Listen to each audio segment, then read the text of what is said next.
The Honorable T.W. Shannon made history on January 8, 2013 by becoming Oklahoma's youngest Speaker of the House at age 34. No stranger to first, Shannon was first elected to the House in 2007 as the first Republican to hold his seat and the first African American elected to the legislature from southern Oklahoma. Please join me in welcoming the Honorable T.W. Shannon.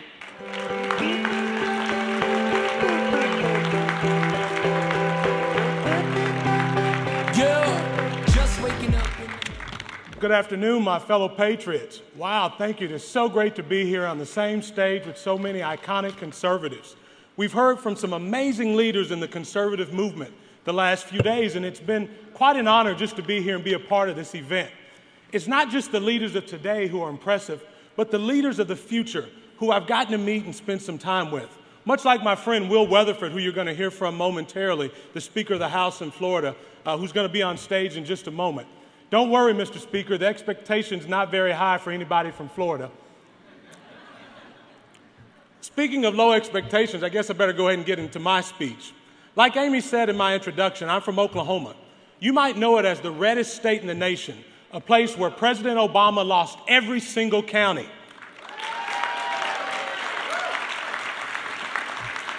And that was even against Mitt Romney. What, is that too soon? For the record, I think that joke is only about 47% funny. But sorry, Governor, I really couldn't resist. Now, where was I? Oh, yeah. I was telling you a little bit about Oklahoma. We're the reddest state in the union.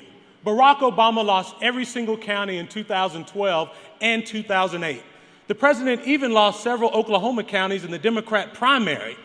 Oklahoma hasn't voted for a Democrat to be president since Lyndon Johnson, and if that doesn't make you believe how conservative we are, I have two names for you. Jim Inhofe and Tom Coburn. Absolutely. You get the idea, but here's the important part. In Oklahoma, we aren't just conservative for the sake of being conservative. We are conservative because we know firsthand that conservative principles lead to prosperity. Friends, we must realize that the average American doesn't wake up each morning and ask, how conservative am I going to be today?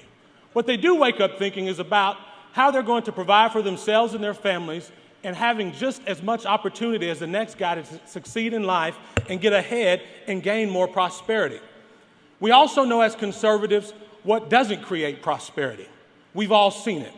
Dependence on government leads to a lifetime of poverty, addiction, and human failure. We've seen it and we don't like it.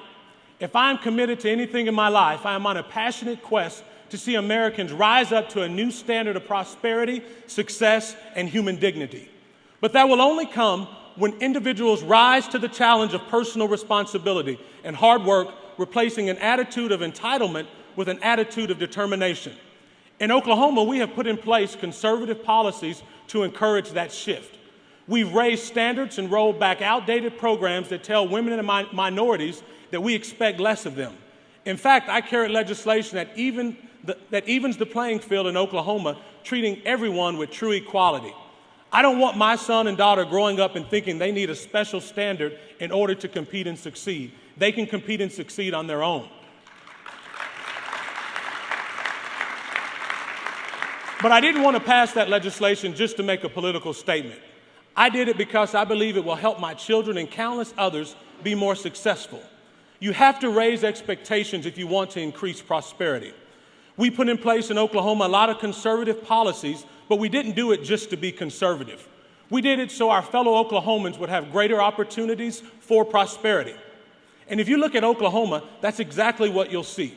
Today, we are one of the top states in terms of job growth. We're one of the lowest unemployment rates in the nation. That means more Oklahomans are working with more jobs added each month. And by the way, let me tell you, the best social program out there isn't welfare, it's a good-paying job.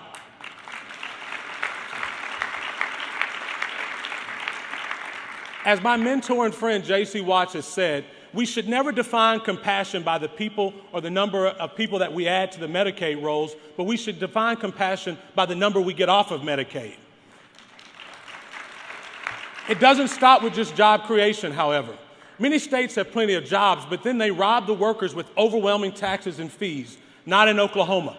We believe in letting hardworking people keep more of what they earn. And as a result, we have the 14th lowest overall state and local tax burden in the country. And of course, we show our fellow states and Congress, if they would pay attention, how to properly balance a budget. Mr. President, if you're listening, I'll give you a hint. The key is controlling spending, not raising taxes. When it comes to valuing life, Oklahomans set an example for the nation as well. A society that does not value human life will fail, period.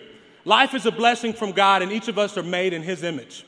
Which brings me to another point. In Oklahoma, we don't apologize for our faith. As Americans, we should never be ashamed of our faith anywhere, period. I know you all have, absolutely.